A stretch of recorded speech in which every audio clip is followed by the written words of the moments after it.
Welcome back, everyone, this week as I don't know what that look was for, Christian, as we dive into our part number 1 of our latest video game book club, which is Metal Gear Solid 2 Sons of Liberty.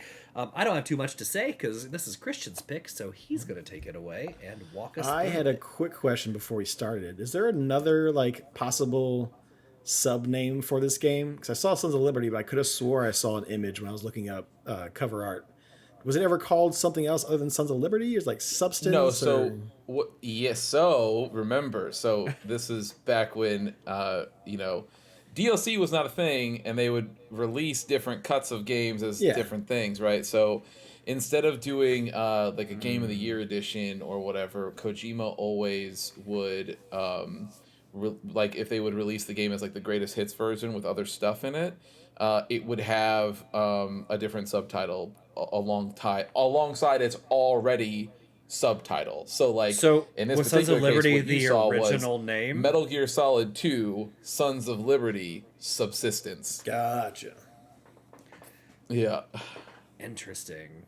But I assume what we're playing in Sons of Liberty though is technically Subsistence. Is an amended version because we have right, because it's the H. We're playing this many years later, and that actually brings me to my first point: is that this now, before we start talking about what happens in this game, I think it's prudent to talk about the game, because this game, among any other game, has a lot of lore and history around it just in its release all on its own. Sure. And part of that is one of the greatest lies ever told in video games.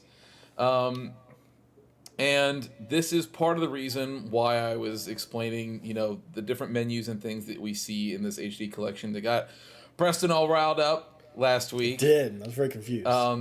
It makes more sense now, I hope, at the end of this. But the reason is because this game, when it originally was announced, the section that we actually played this week was the demo that got packaged with Zone of the Enders 2. Okay. So when you bought Zone of the Enders 2, and it had, Zone of the Enders 1, and it had it said, comes with the Metal Gear Solid 2 demo, and then you played the tanker level, obviously as Solid Snake, everybody just kind of assumed that that's exactly what this game was going to be, especially because Kojima made fake trailers and marketing materials that show Snake in other parts of this game that he is not in.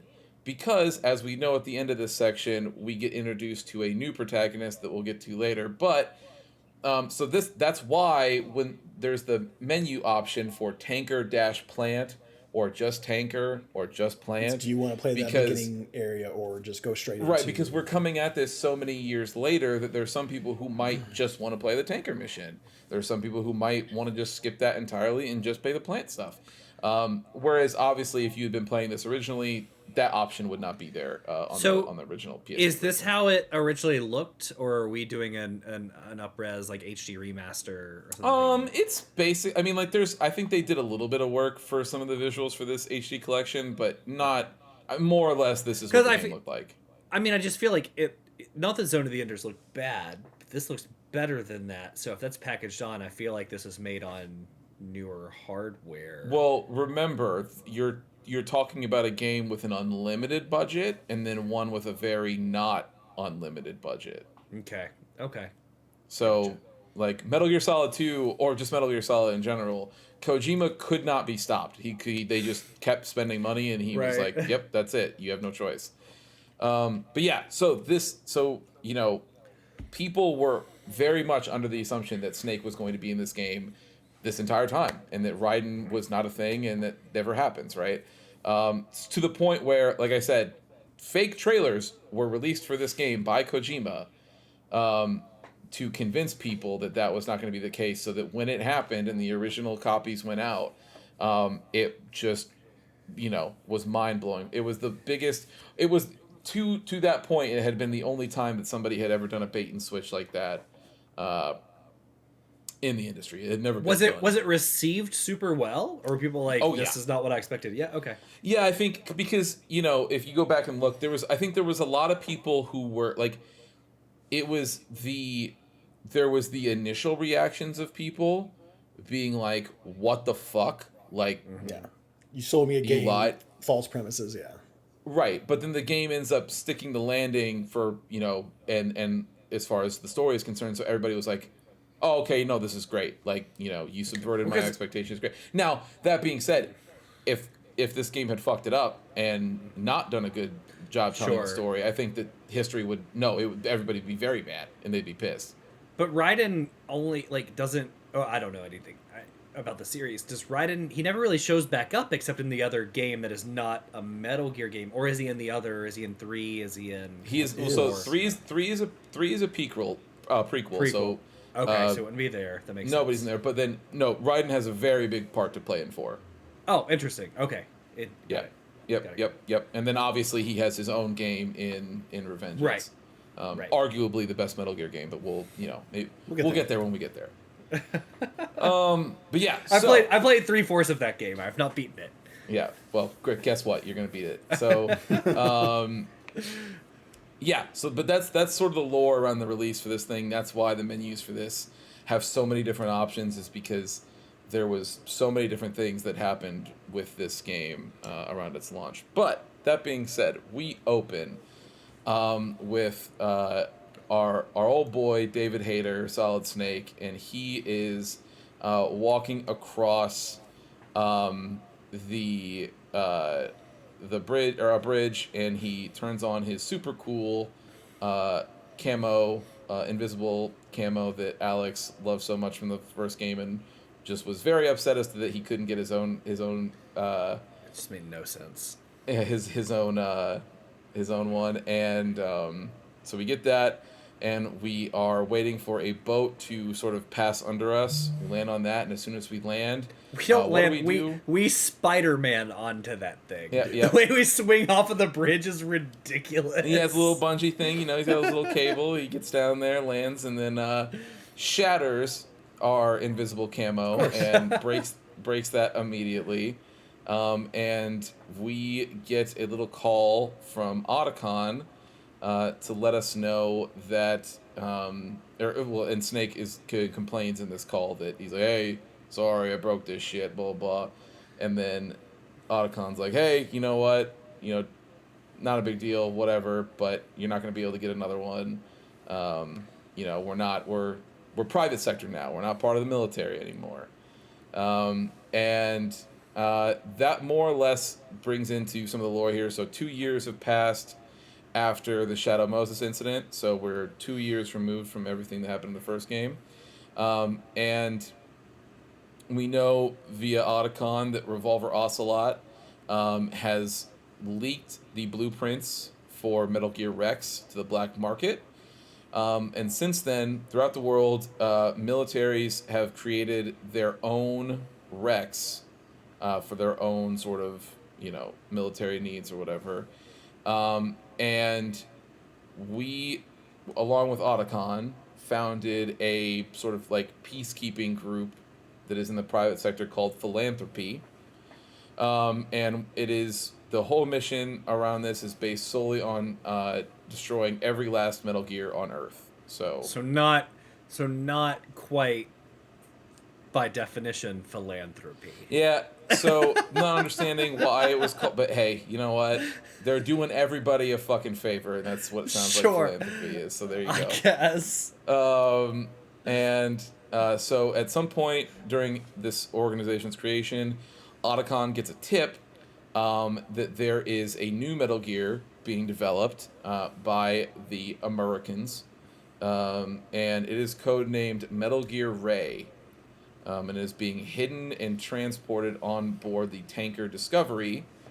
And so Snake, the mission that we have tasked with us is to get some photos of this so that we can leak it to the entire world, expose that it is out there, and then with it no longer being able to be hidden, it can either, they'll move forward trying to destroy it, get the U.S. to dismantle it, however it is that they go about doing this. But it also, I have a feeling, because we don't know, I have a feeling most of the time you go to the militaries and you're like, oh, you're building this this super mech, and they go, so it's for national protection, and which means the Snake then gets dropped in covertly and has to dismantle it himself. There's like, I feel like there's just no way most governments are like, yeah, it's fine, we'll Yeah, take more it than down now likely that he you got takes a it into his photo own of hands it. and they blow it up afterwards. Yeah, more Yes, than likely.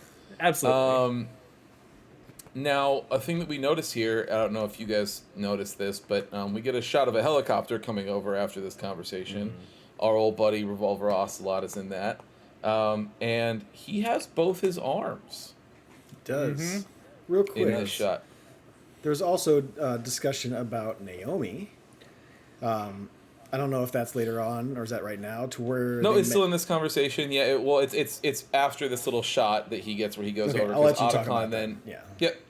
But so no, you're totally so there's that shot though. Ocelot is driving this helicopter With 2 arms. He's got both his arms. Well, he's got 2 arms. He has 2 arms. We don't know what that's about. No. We know he was missing one in the first game, and now all of a sudden he has 2 arms and he's flying a helicopter. I don't think it's beyond the realm to assume that if these people are building these huge like mechs, He have a prosthetic that or he can they reattach the they should arm. somebody has you have invisibility suits, like somebody has technology to do something with Sure. an arm. I That's didn't all. question I it, put it think that way. you are. When I was first playing this when I was a child, Yeah, my first assumption was robot arm, for sure. yeah, For yeah, sure. yeah. We'll see if that assumption holds up. But my first assumption was definitely robot arm. But yes, so there's some other talks where before Otacon starts commenting on the status of the boat and the mission and sort of everything that's happening there, he does make a comment about a couple other people. He makes a comment about Naomi and her little surprise gift that apparently she had sent Snake back then, or just recently. Did he have a kid with Naomi? No. Because they mentioned No, Mei Ling Snake's- being a nanny. Nagging nanny. Yes, because she was always trying to get you to save your game. Oh, I thought Yeah. it was she gave me a gift I didn't want, which was I got her pregnant. I didn't want to have a kid, and then we got Mei Ling as the nanny. That's what was going through my head. No. The gift he didn't want was Fox Die, the genetic virus that Gotcha. kills him. Okay, fair And then the nagging nanny was Mei Ling. Yeah. Okay. And Otacon needs to keep Mei Ling's name out of his mouth. He is Yeah, not yeah. as good. Yeah. He you know.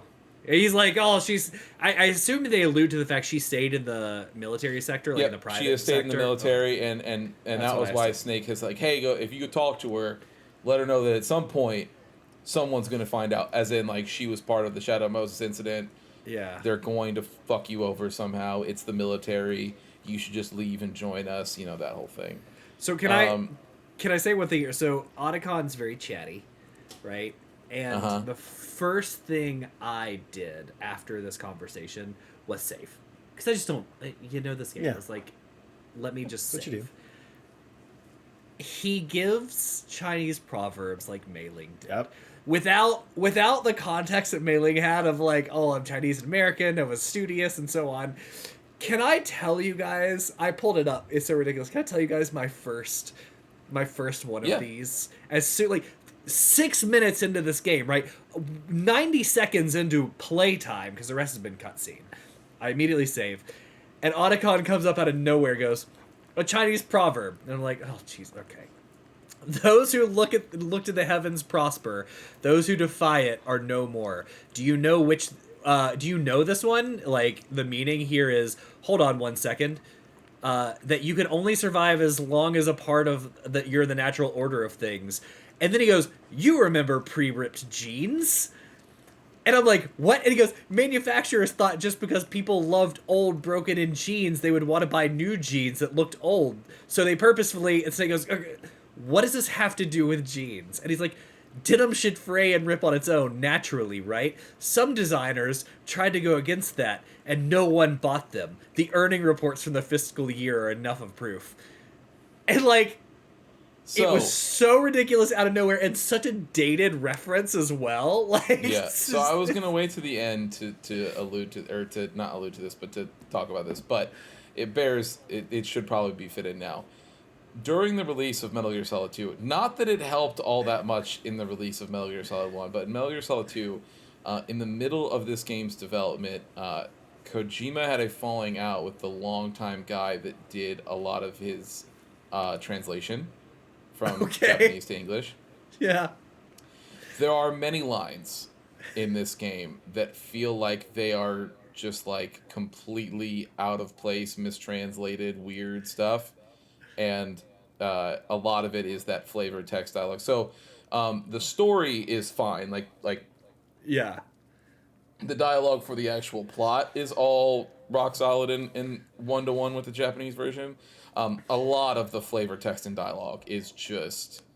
You imagine, though, like, we just watched Snake jump off of this bridge, and he lands, and a helicopter comes over, and you're like, oh my god, a baddie from the last game that got away, and so on. All this stuff happens, and the first thing you do is save, and Otacon's talking about jeans, and how Japanese jeans companies can't sell ripped jeans from the perspective of 2025. Like, it was just very weird. Yeah, from 2025, yes. I think back then, especially if your favorite game was Metal Gear Solid 1, I think that you'd be like, yep, that's what I'm here for. It's very funny. But yes, so after we see the helicopter fly over, we get a little bit of a tutorial / not tutorial where the game takes control over us and just shows Snake doing all sorts of different things. Real fast. Running around, pulling out binoculars, zooming in on people, zooming in on some Marines that are sitting up here. Otacon likes to call out right here, hey, really quick, do not kill any of these people. They are super nice Marines, no issues with them. They're just doing their jobs. So I've given you a trank gun. You can use that. Other than that, there's no reason for you to go balls to the wall, kill any of these people, because that would be crazy. Immediately after that, a second helicopter shows up with what Snake calls out as he is pretty sure is some form of Russian special forces, and they proceed to murder every single Marine that is on the deck here. And now, all of a sudden, Snake is left in an extremely hostile environment with only a trank gun. Can I say, as a hero, we just watched. Like, we just watched all these Marines just get murdered. To be fair, there was nothing that Snake was going to be able to do in that situation. I don't disagree. It was just kind of funny to just, like, watch these people, like, this would get murdered, this would get thrown off the boat, this one over here get, like, shot as well. It's like, oh, yeah. Okay. Yes. So, we find out through, as we... And this is basically where we kick off. So, I'll pause here because the rest of this is a lot of gameplay up until we get to the next little story beat. So, just off of this little intro, how's everybody feeling? Yep, feeling good. I think it looks great. I'm ready for it. Like, I was ready to sit down. Like, I knew that it was known to have like long cutscenes, especially for this game. So I'm like, I'm ready for it. Give me a little gameplay. I'm gonna sit there and watch some crazy bullshit writing happen. Like, let's do it. I'm down for it. I'm ready for it. And then you get a close up of like Snake's face, and for some reason the eyes are just throwing me off.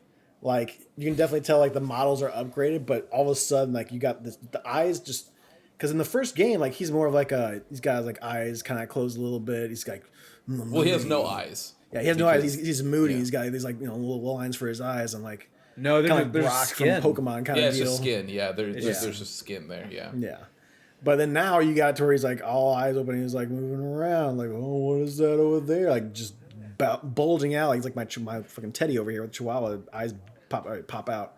I thought it was a little off putting, but other than that, I think the game looks fantastic. All the rain and everything like that going with like the surfaces. I thought this game looks great. Yeah, I would agree. Like, as soon as you land and your little visibility chute breaks and it's just Snake, immediately in my head I was like, wow, this looks it looks clean, it looks smooth, textures are fantastic. So I agree. I thought it looked great.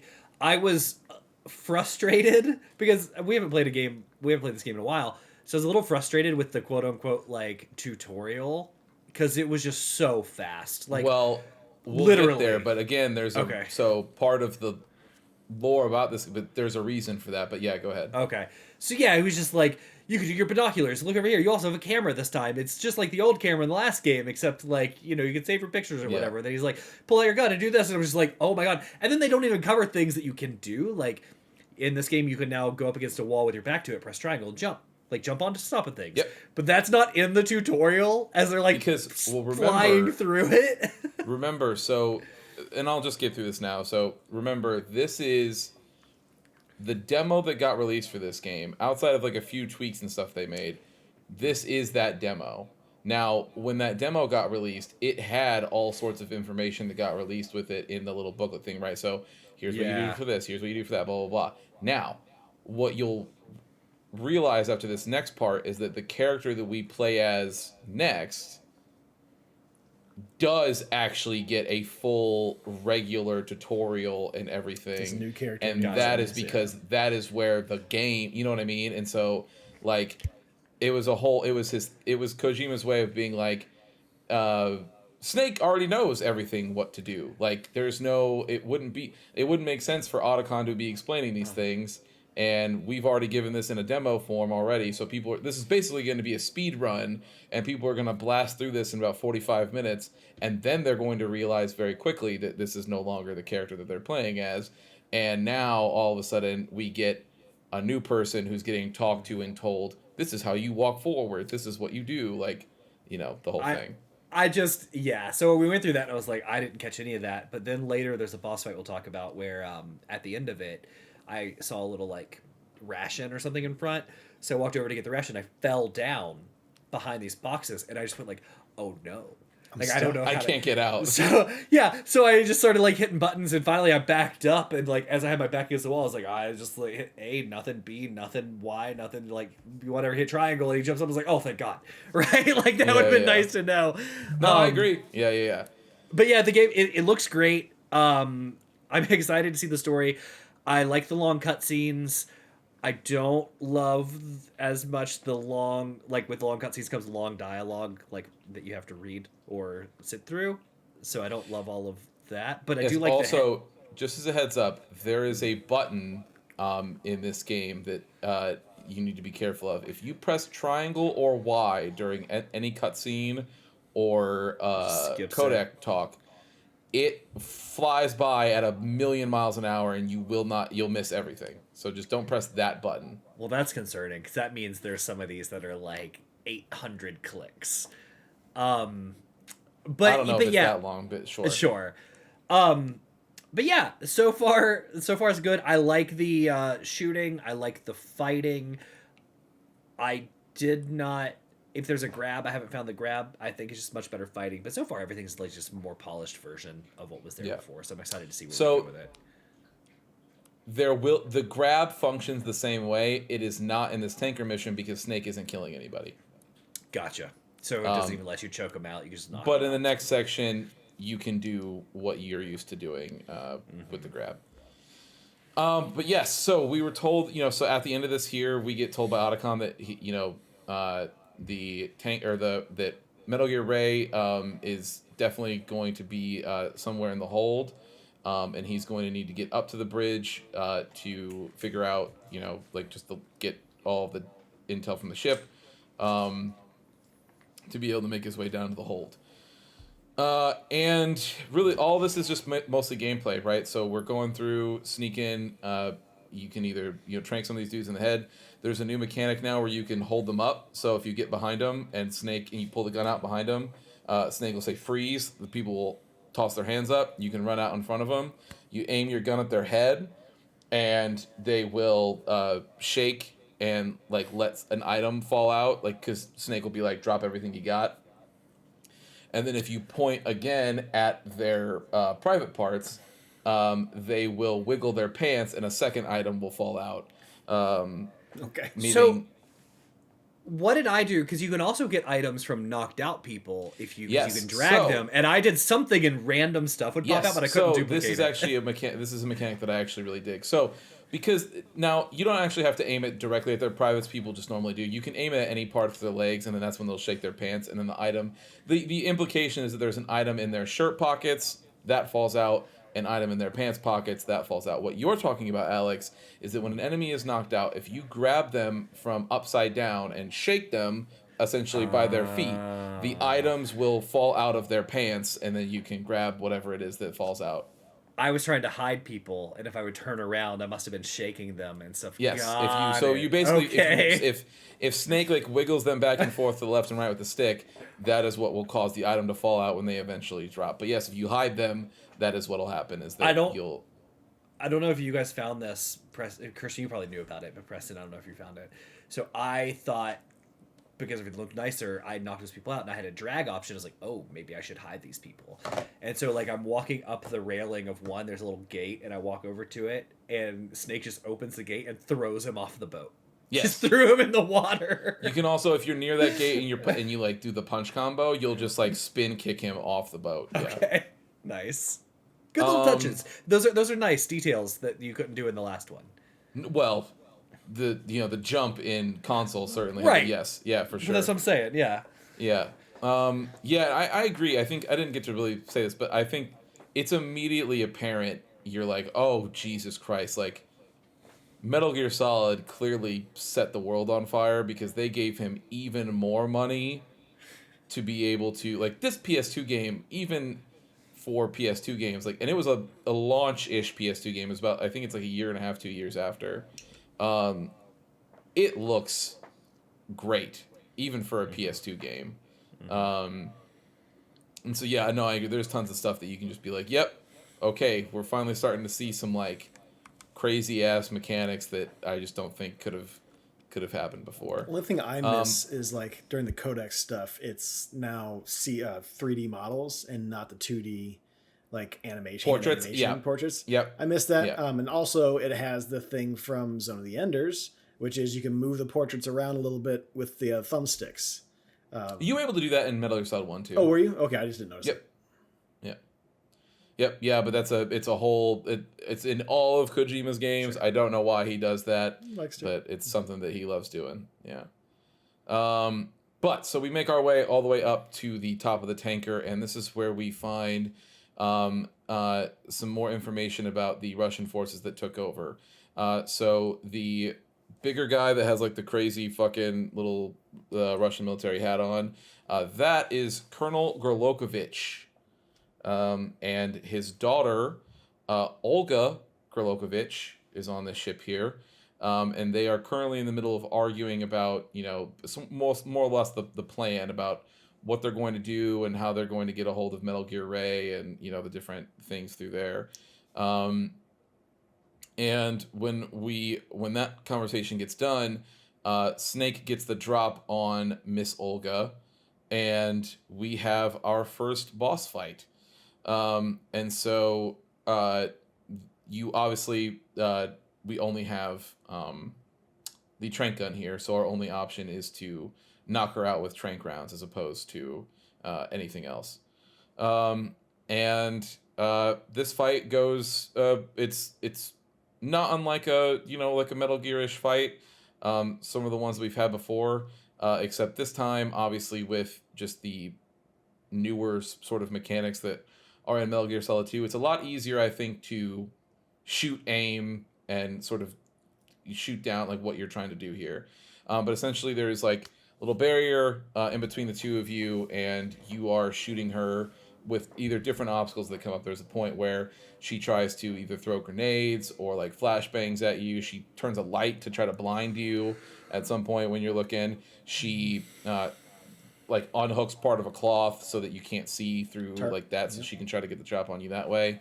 But throughout that fight, we end up getting enough tranquilizer in her to finally put her down. And if, just like what we were talking about with the other enemies, if you shake her for items, a dog tag pops out, and you can get an achievement for collecting all the dog tags for the bosses. Nice. That are in this game, and this would be the first one.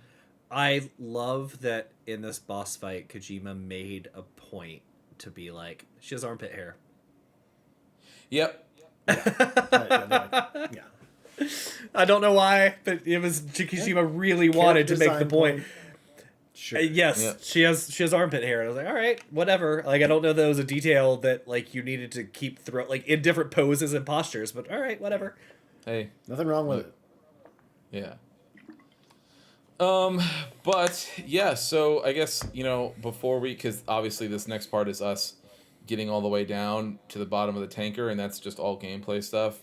And then there's obviously the rest of the story stuff that's down there. But so I'll pause here. How are you guys feeling about that gameplay section and then that boss fight there? I liked the fight. It was quick. It was easy. I mean, I'm also playing on easy, by the way. I don't know if we said that, but Just regular easy or very easy? Because there's two. regular easy. Regular easy, okay. So I like the fight. It's much easier now, like you said, to like RB first person aim and then hold square to get your laser to show up and shoot. So like that feels a little bit better, and which is how I beat her, because I was trying like to shoot as she was running around and it was impossible. But once you aimed, it was fine. So I like the detail. I'm kind of sad I missed the whole like pick up and shake the boss for an achievement. I think that would have been fun. Now I know, I guess, moving forward. But yeah, I thought her character, it was interesting and weird. Like, we're like Spetsnaz, and we're doing all this stuff of like, who are you? Back her way slowly. We see she has a gun in her back, and then she had that really cool like knife that turned into a gun. She kind of flipped it around and Shot at it, yeah. It was a nice little touch. It was like a nice bit of Kojima weird without being all the way over the top. Like, but again, Press, I know you said like, oh, there's nothing wrong with the armpit hair. I agree. Like, there's nothing wrong with the armpit hair, right? But think about when this game was made. Again, it's just Kojima doing little weird, like he just does little weird things to all of his bosses, right? Like nobody's like a normal Gives thing. them And character for sure. She's got shorter hair. She's got like a striped shirt or whatever, and that was just one thing he decided to do to make her character a little bit different. I mean, there are I don't plenty. think that makes her not normal, though. I mean, no, it makes her normal because there's plenty of people in other countries who don't shave their pits, and people don't have any problems with that. Yes, I agree. Again, it's just Kojima being Kojima, where he does give personality to everybody and everything they do, right? Boss, yeah. Which is, sure. yeah. Well, yes, in the bosses, not the Yeah, they're all exactly the same. But like every little boss has a little something, and clearly, like this one, I bet you, if you went back in her story, she was probably like her dad's favorite kid and took after him and all of that stuff. And like, it was interesting and it was well done. But it's just one of those things where most people wouldn't care about those little details, and you could just see it being in Kojima's game. And I was like, okay, that is interesting. So yeah, I thought it was fine. I thought the whole section was fine. It was the first bit of combat that really felt challenging isn't the right word. Felt worth it, maybe, right? Because it is just a demo. So a lot of this, like, you're just kind of running around, you just kind of like roundhouse kick a person or whatever. Mm-hmm. So it's the first bit of combat that like made me feel something. And honestly, the only bit of combat in this demo that kind of makes you feel anything, the rest of it just it's a demo. So yeah, you're gonna have a whole lot. I mean, remember, it's at this point anything we're doing is just a bait and switch. Mm-hmm.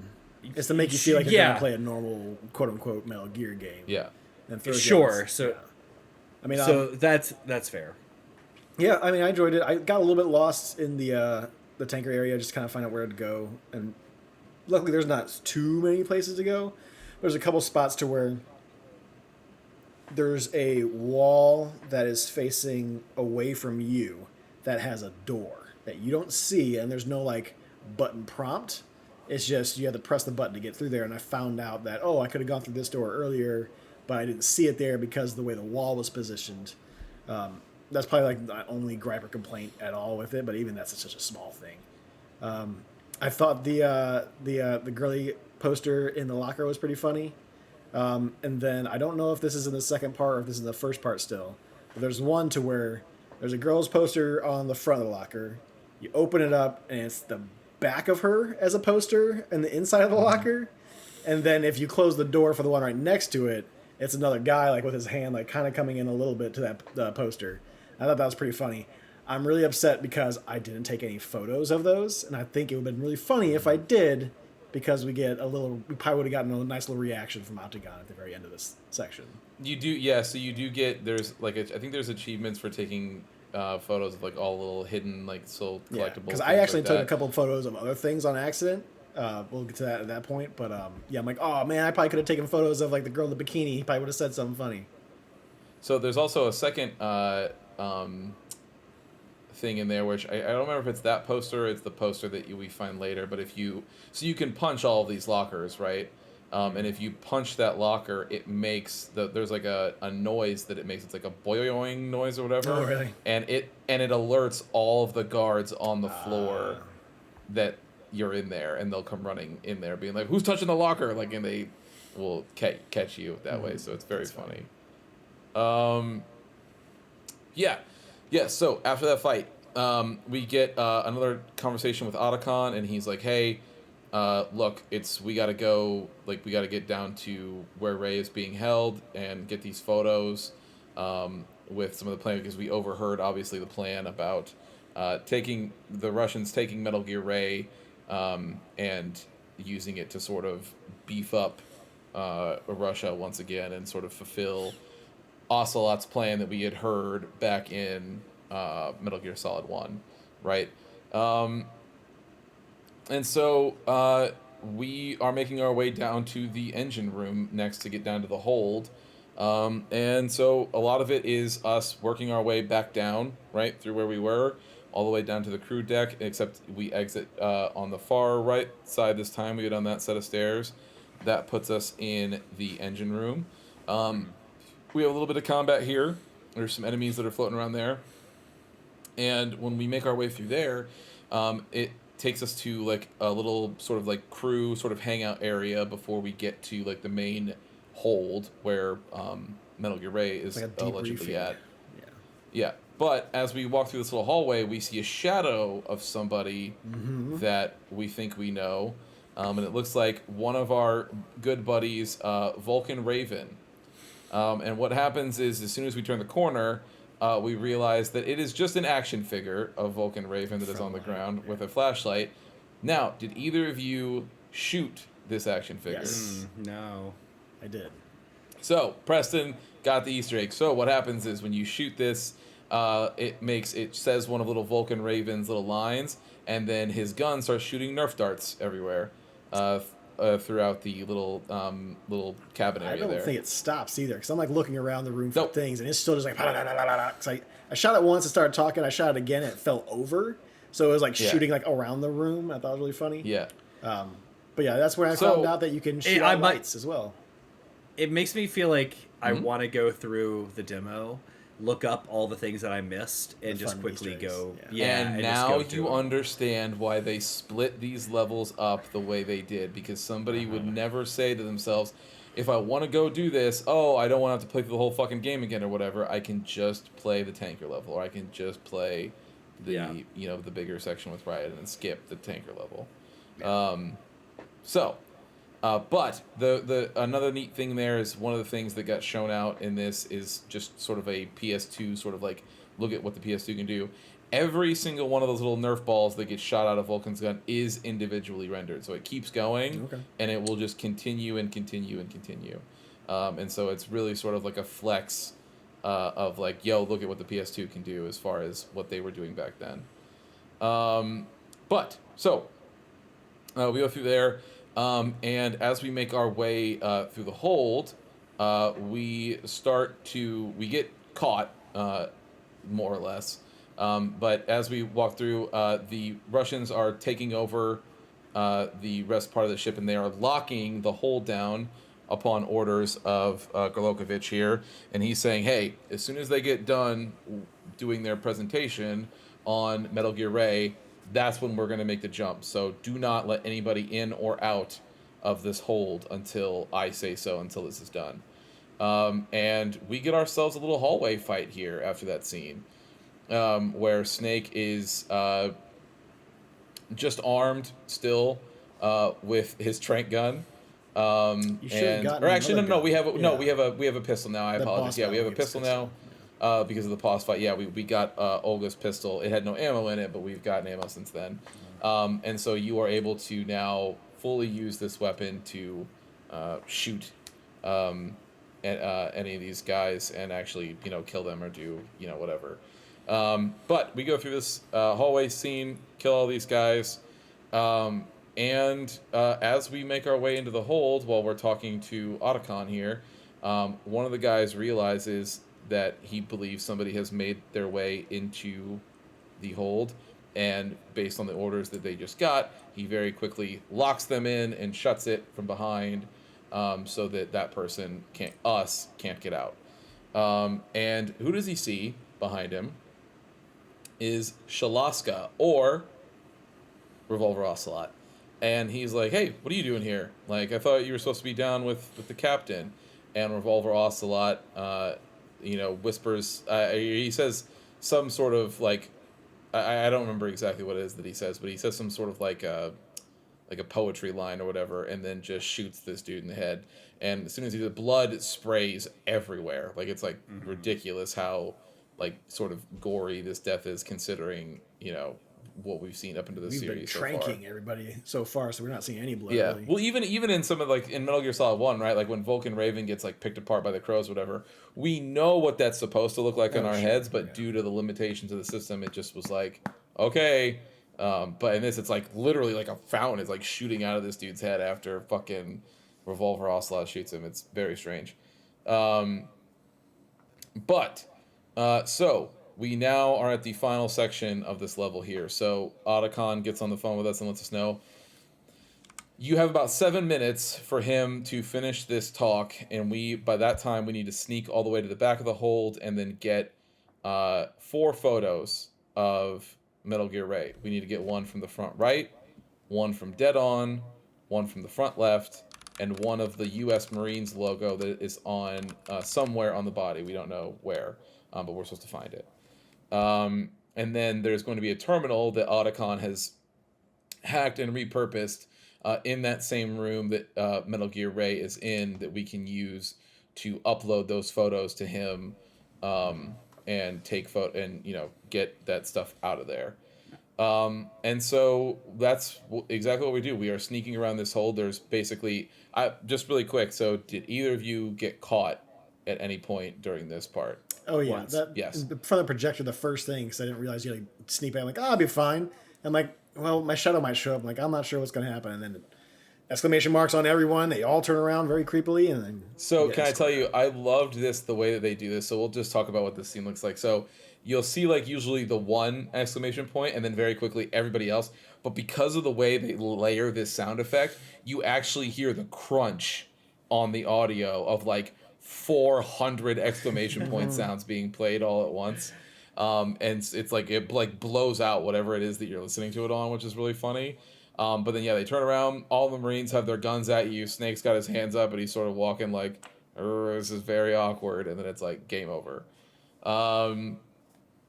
But, yeah, so we make our way through this, and we get to we're basically just sneaking through different ways, and different sort of, like, scenarios of these Marines either looking or not looking, and whether they're watching the screen, not watching the screen. That was so ridiculous, too, because the commander's giving a speech. It was like, oh, everybody out there looks like you're falling asleep. Attention left, attention right. And they just, like, move around. I know, it's that's a way funny to do it, I guess. But, yes, so as we make our way through here, we get the photos that Otacon asked for, with that final photo of the U.S. Marines logo being towards the back left. So if you sneak, like, you have to go all the way to that back corner, and you can get a shot of Metal Gear Ray with the U.S. Marines logo there. Zoomed in. Yes, zoomed in. Yep. And then you will back out, go back to that computer that he tells you about, and then you get just the most ridiculous little animation that, like, why somebody would spend the time to make, but it does lead to the immersion of it, but it is so over the top. It's very for Pokemon what you're trying to Snap do here. like, yeah. It is like Pokemon. It is exactly like Pokemon Snap. I made the mistake of taking a couple photos beforehand because I'm not sure. Same. I'm in the room first, and it's like I'm up tall there, and he's like, you need to get the photos. I'm like, I don't see fucking Metal Gear Rex anywhere. So I'm like waiting for the screen that they're looking at to get Metal Gear Rex Ray on the screen they're looking at. Like, okay, I'll take a photo now. Okay, I take a photo now. Yeah. I'm like, well, yeah. I'm not getting all photos, and I'm like, okay, well, clearly we have to get by. I got caught, and then I get through. So I'm taking photos of where I need to, and luckily it's like, oh yeah, that's good. Oh yeah, that's a good one. So like that you're getting the proper photos. Yes, you get like a little that. You get a little sound effect. It's like doodle. Yeah. If you've Dude, taken too many photos, you start to overwrite the same photo that you're taking. So I only had like one or two that were good photos, and then the 2 or 3 other ones that I made after that were like just overlapping the good photos. Like, man, so I had to go through and do that all again. But it was like a speed run after I did it the second time. I had to. So I'm like Preston. I was trying to figure out the buttons, right? Like, well, I didn't hover over it, so I selected the camera, and then it immediately pops it up. And there's no tutorial because it wants you to read it before you select the camera. So I'm like zooming in, zooming out, taking snapshots, doing all this other shit. I can't figure out how to like get out of it, and then finally I hit the trigger again. I'm like, cool, I'm out of it. I figured that out. But to Preston's point, I took all these pictures, went overwrote the one on the left. So I run over and I take the one on the left and like, perfect. I have like a minute 44 left. Yeah. I'm like, awesome. Okay. And then he's like, nah, sorry, your marine one isn't close enough. You need to zoom in. I was like, for real? So to run back over to the front, zoom all the way in. I took the picture and submitted it. It was like 30 seconds left. Yeah, it gives you like a little good. percentage thing Thank there. Like I'll say you. a 100 if you got like the good photo, and it'll also go, yeah, good. Yeah.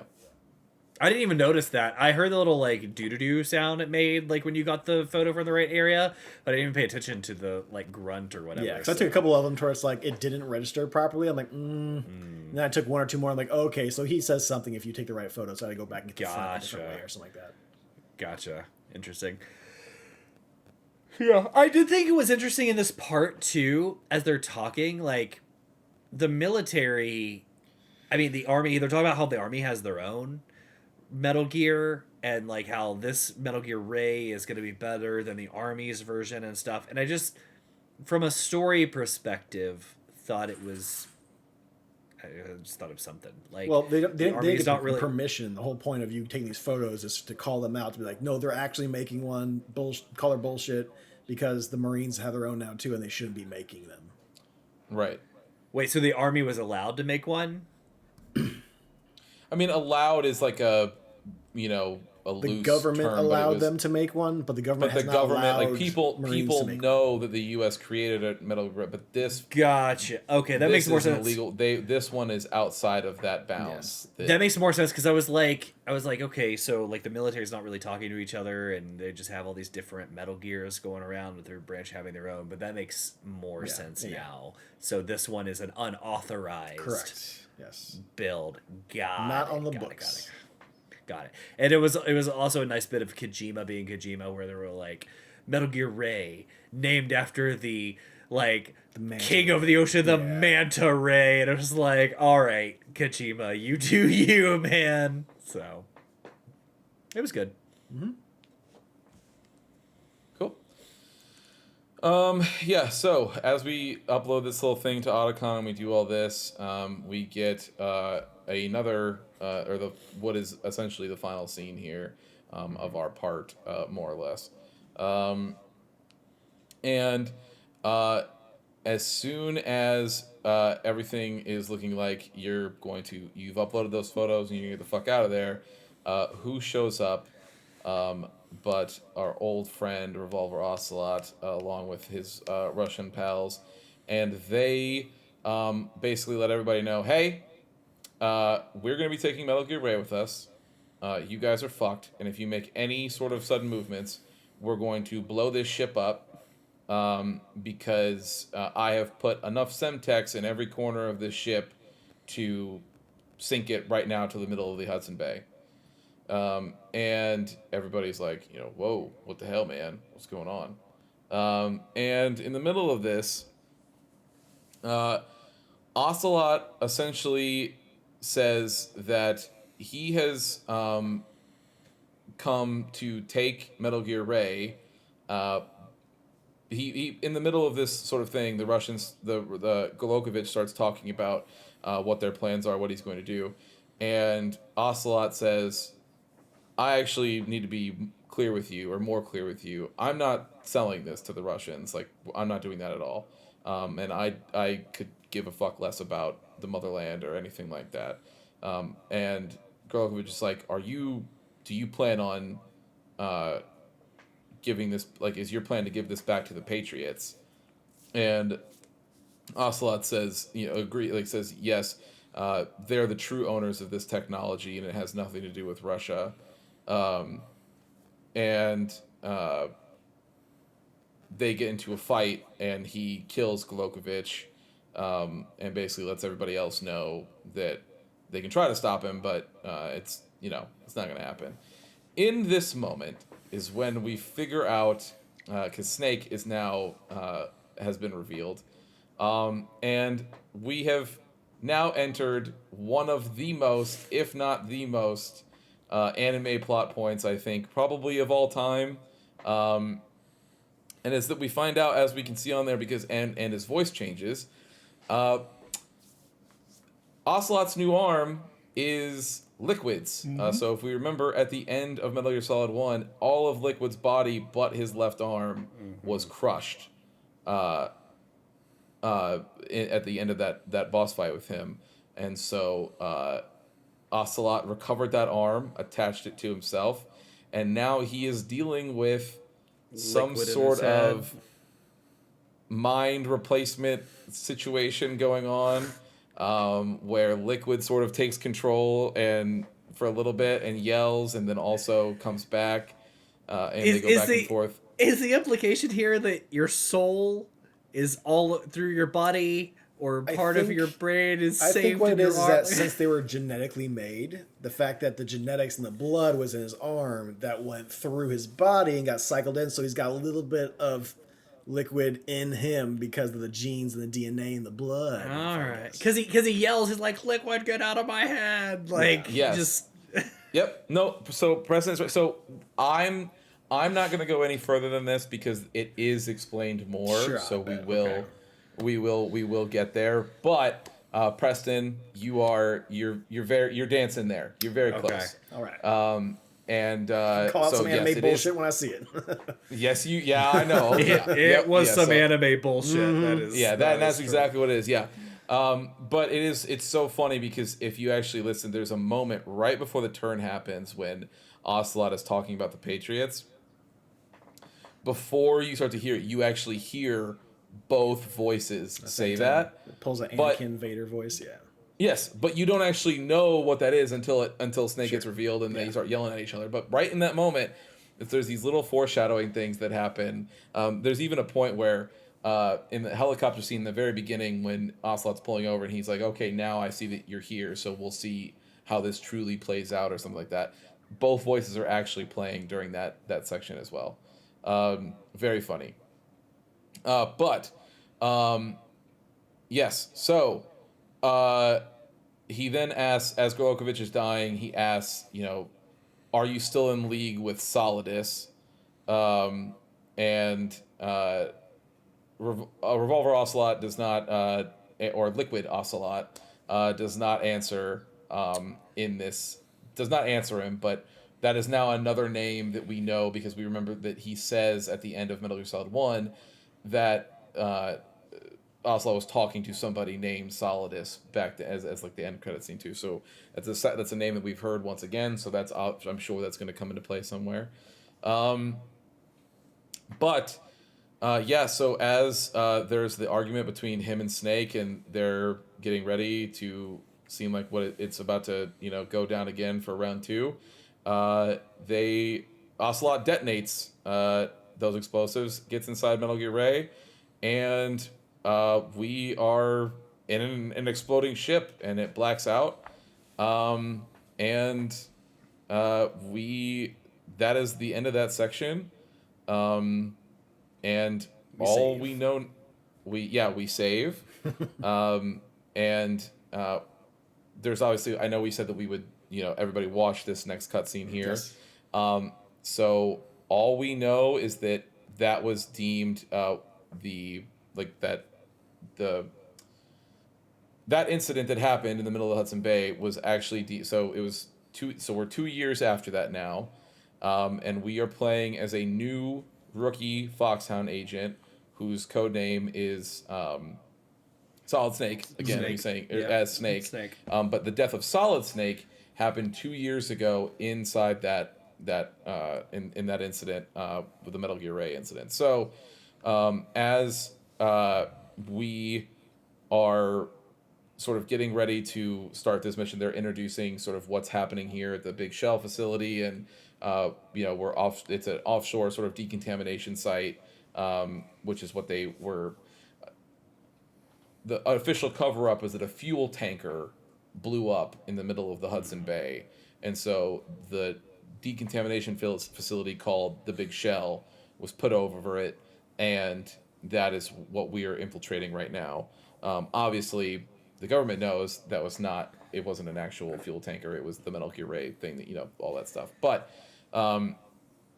currently the president is being held here. The president of the United States is being held here, and it's our job to get in there and rescue him. And afterwards, because of the fact that, there used to be a Snake codename or whatever, we get our code name changed at the end of this cutscene to Raiden. And that is more or less where this ends, and that is where we're leaving off, is that we are now officially with our new protagonist, Raiden. And I have 2 questions about that end cutscene. One, was calling him Snake to begin with part of the bait and switch, or does it imply that, like, there's always a solid Snake? Kind of like 007, right? Like not that there's always a solid Snake, but that Snake, because remember... Snake is a code name that Liquid you can Snake, get in that. Solid as Snake. Yeah, okay, there's so also Gray Fox was also, he achieved the level of Snake, if you remember that. He was one of the only other people to do it. So he was Snake, and then Raiden was what he gets. Okay, so that's one. So the other question is the facility we go to, right? What'd you call it? The Big Shell. The Big Shell. Is that the same thing that you see in 5? Remember, 5's the only other one I played. But 5, like, there's like a raft out in the water kind of like that, like a tanker kind of facility. Is that the same thing? It is not. So the same thing is that in that, to my knowledge, Big Boss had that, like, it's designed as like a tanker facility that's supposed to be out in the middle of the ocean, to be able to, like, place, because that's how most tankers look back then, But not the same or place. not back then, but how most tankers looked out there. So it is not the same kind of facility in that this is supposed to be like a cover up for like an oil spill kind of thing, but they are both offshore tanker facilities. They look the same. Yes. If you've they're both the same kind of building. They're just different purposes. As somebody that's not played all the games, to me, I was like, oh, I don't know, maybe this is like a thing, but okay, that makes sense. Yeah. Cool. All right. That's all I had. Cool. So where were you guys feeling? So I know, did either of you even know about the Raiden bait and switch at all? I knew I've heard it from that you the before. second yeah, Sure. I knew the second character was Raiden, like in Metal Gear Solid 2. I did not know it was a bait and switch. Like, I knew that was a character you played, but didn't know that was a thing of the game. Yeah, I've heard of it before, for sure. So could you guys imagine? I mean, like, could you imagine back then? Like, think about the era, like that era when this game came up, like how we played games, how we consumed games back then. I mean, if you had a game series like that you were used to playing, and then the second game, the sequel comes out. Oh, if you played a And, like- demo and you're like all amped on this game, like, oh, I can't wait! Like, this is awesome. It's exactly what I want from the first. It just looks better. And then you jump 2 years, your new character, you're like, yeah, that would be big. That'd be big. Initially, I huge, might right? have been And a then, little pissed too if I found out that, Yeah. like, okay, so you don't Well, so- play as him the entire game, but I've been told that this is the Solid Snake game. And remember too, like, he made fake trailers. So there's trailers that are going Purposefully to happen that are misleading. moments from the rest of this game where they did model swaps to trick people. Sure. You know what I mean? So you'll be like, we're going to be playing this game, and there'll be moments where you're like, that's the moment from the trailer, but it's a different character that's here now. Yeah. The only thing I could think, like, this isn't even equating it, but it would almost be like if you had played The Witcher 1 and 2, and you hopped in The Witcher 3, right? In the first, like, hour, they have you playing a Ciri in, like, the little Yeah. Like before the Wild Hunt. Then imagine if like the Wild Hunt showed up and instead of being Geralt and you carry on, you're just Ciri all of a sudden. Like that would have been the equivalent of like this experience, And right? to be honest, the fans of that series would probably be pissed. They would have lost their mind. Find out. Yeah. Yeah. So yeah, it was. I Yeah, like it it's so true. far. Then 4, at least they're being straight up about it, and people Yeah. in the comments are still pissed. Yeah. I can't. But yeah, so far, I like the way it looks. It plays better. It feels better to play. Like even running around when I just knock people out, doing the like little punch kick combo versus the last fight where I wanted to snap my Steam Deck during that. Like it all feels better. It looks better. I'm excited to see what sort of wonky hijinks the bosses bring into this game and what they try and pull off. But yeah, so far I dig it. That last part was short and sweet. I'm interested to see too how long we're into this thing, right? Because I feel like this game's probably longer than the last one. It's about the same. We'll still have it done in 4 parts. Oh, all right, interesting. I'm just more curious to see like how Raiden plays. So I just to see how much different that is, or if it's kind of like the same, but maybe I can just do somersaults here and there on occasion with my hand covering my genitals. But yeah, we'll see what happens.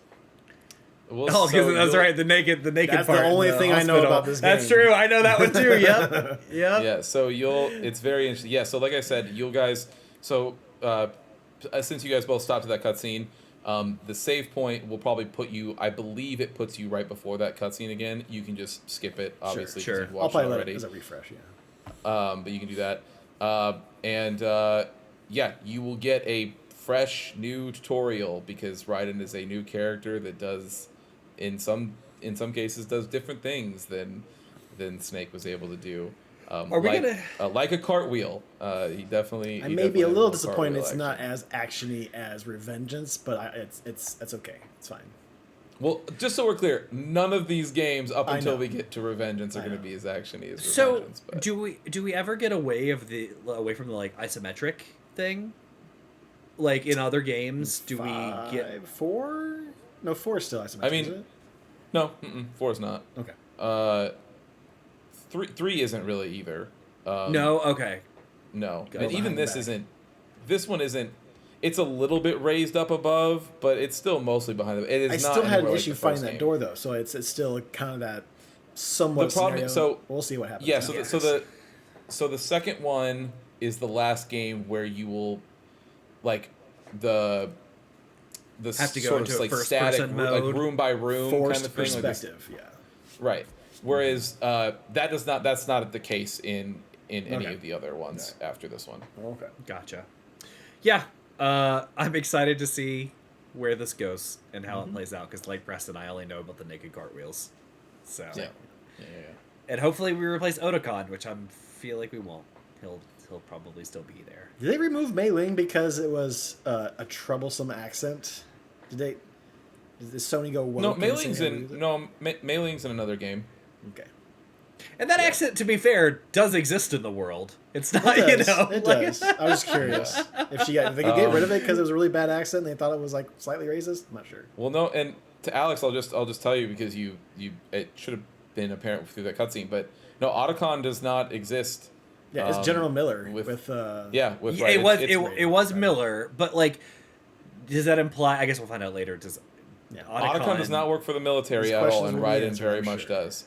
Oh, so that's what it was. Okay, so we're not following philanthropy here. We're back to following. Back to We Fox are with Military. with Commander Miller. Yep, yeah. So Got it. Yep. That makes sense. That makes sense. I didn't put that together, but that makes a lot of sense. So cool. All right. Well, or, join us. Sorry, Colonel Campbell. Not Yes, Miller. I'm sorry, Miller yeah, is Campbell, the yes. is the old teacher. Yeah, Colonel Campbell. I apologize. Yes. So join us next week as we're playing to what part? So we are going to be finishing basically the boss fight. Named there's a character named Fat Man. Okay. We course are there going. is. Yeah, we're going to finish that boss fight. There will be a point here at the very end where after this fight, after you get through some of the events at the end of that fight, Campbell will be telling you to head over to an area called Core Number 1.